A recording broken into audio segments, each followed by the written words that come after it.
Country का इस्लामीकरण में विपक्ष जो है वो बहुत बड़ा कंट्रीब्यूशन कर रहा है। कह रहे हम तो ऐसा कुछ करना नहीं है हमारे, तुम ना मैनिफेस्टो में ना कुछ है, ये तुम मोदी जी को डर लग रहा है, हार के डर के चक्कर में, ध्रुवीकरण के चक्कर में सारी चीजें हो। अच्छा, इनको लगता है मोदी जी ने ये सब किया है। ठीक है, मुझे एक चीज बताइए, अभी मैं पहले एक बयान सुन रहा था इनका, ये कह रहे थे जी हम जब सत्ता में आएंगे तो सीए को हटा देंगे। ठीक है, क्या आपने कभी कांग्रेस को वक्फ बोर्ड को हटाने की बात करते हुए देखा? ये कहते हैं ना हम संविधान के संरक्षण है, हम संविधान को बचाएंगे, तो संविधान में आर्टिकल 44 लिखा है यूनिफॉर्म सिविल कोड आना चाहिए। आप लाएंगे? अब तो संविधान बचाने वाले, वो तो संविधान तोड़ने वाले। तो बचाने वालों से सवाल कर रहा हूँ। कॉन्स्टिट्यूशन के आर्टिकल 48 में लिखा हुआ है कि गांव होते के ऊपर कानून बनना चाहिए, तो बनाएंगे। तो किस पार्टी की बात कर रहे हैं सर? जिसने पंजाब का टुकड़े टुकड़े कर दिए, जिसने बंगाल के टुकड़े टुकड़े कर दिए, जिसने इतना कत्लेआम किया कि मैं उसको गिनती में नहीं बता सकता। अभी जो मैंने आंकड़ा दिया थोड़ी देर पहले, कितने लोग मारे गए, अब मैं सबूत देता हूँ इसका। विल डोरेंट की किताब पढ़ लीजिए। वो विल डोरेंट आरएसएस से नहीं है, बीजेपी से नहीं है, अमेरिका राइटर है, 15 किताबें लगभग लिख चुका है। उसकी किताब पढ़िए, उसकी किताब में लिखा है 8 से 9 करोड़ हिंदुओं का कत्लेआम हुआ 1200 सालों में। मैं नहीं कह रहा। और एक चीज और बता दूं, आप उस पार्टी की बात कर रहे हैं जो 22 तारीख को राम मंदिर के कह रहे हैं कि ये बीजेपी का इवेंट, हम नहीं जाएंगे। तो क्या प्रभु श्री राम जी बीजेपी के हैं? बीजेपी जब नहीं भी थी 1980 में, उससे पहले राम जी को मानने वाला कोई नहीं था। मेरे दादाजी मानते थे, तब तो बीजेपी नहीं थी। मेरे परदादा जी मानते थे, तब तो बीजेपी नहीं थी। मेरा बाप जब पैदा हुआ तब भी बीजेपी नहीं थी। तो वो तो सारे राम राम करते आ रहे हैं। तो क्या बीजेपी के सिर्फ राम जी है? और हाँ, विरोध करें भी क्यों ना, ये तो वही पार्टी है ना जिनके पहले प्रधानमंत्री पंडित जवाहरलाल नेहरू 19 सितंबर, डेट बता रहा हूं, ध्यान से सुन लीजिएगा, 19 सितंबर 1959 को बाबर की दरगाह के ऊपर गए थे अफगानिस्तान सिर झुकाने के लिए। उसके बाद अब सबूत भी दे रहा हूं, इंदिरा गांधी 1968 किताब बाय नटवर सिंह, उनके जो उस समय के विदेश मंत्री थे, उनकी किताब पढ़ लीजिए। वंस आई थिंक किताब का नाम है one life is not enough.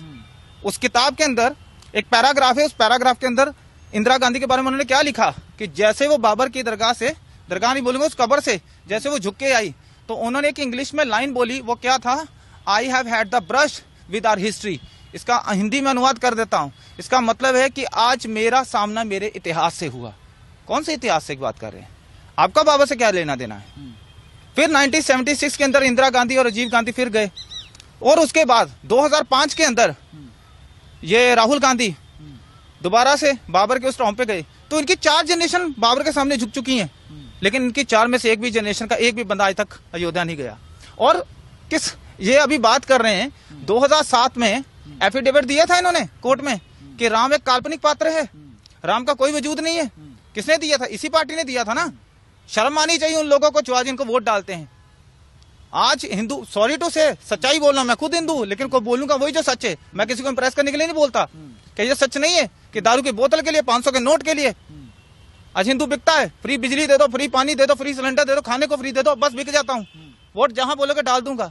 उसको राम से नहीं लेना था। ये सबसे बड़ा कारण है। 35,000 मंदिर टूटे हुए हैं, और इनको क्या चाहिए? उसके ऊपर मस्जिदें खड़ी हैं। तो प्रधानमंत्री को क्यों आवश्यकता पड़ी ये सब बताने की?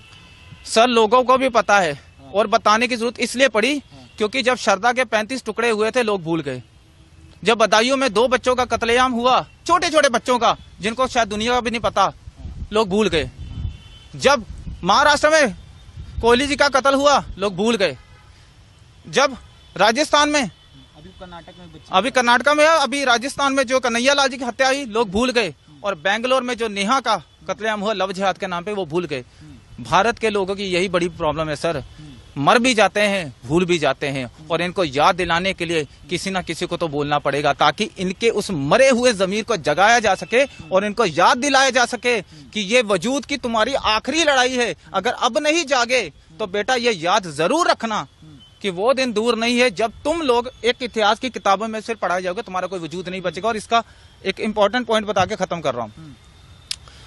दुनिया में 27 पुरानी सिविलाइजेशन थी, 25 खत्म हो चुकी है, जिसमें ग्रीक सिविलाइजेशन की बात करूं, रोमन सिविलाइजेशन की बात करूं, इजिप्ट की बात करूं, मेसोपोटामिया की बात करूं, बहुत सारी हैं। ठीक है, ओल्ड इजिप्शियंस की बात करूं, माया से सिविलाइजेशन की बात करूं, उसमें से 2 बची हैं। एक है भारतीय सिविलाइजेशन, एक है चाइनीज सिविलाइजेशन। और अगर इस लड़ाई को इस तरह अगर अब हम नहीं जाकर हमने उस पार्टी के खिलाफ कम से कम वोट नहीं किया जिसने हमें इस स्टेज पे लाके खड़ा किया है। तो सर सॉरी टू से, ये हमारे सनातनियों के आने वाले मात्र आखिरी 2 दशक होंगे, उसके बाद हमारा इतिहास सिर्फ और सिर्फ इतिहास की किताबों में पढ़ाया जाएगा। शायद इसी डर को ध्यान में रखते हुए मोदी जी को ये बात बोलने की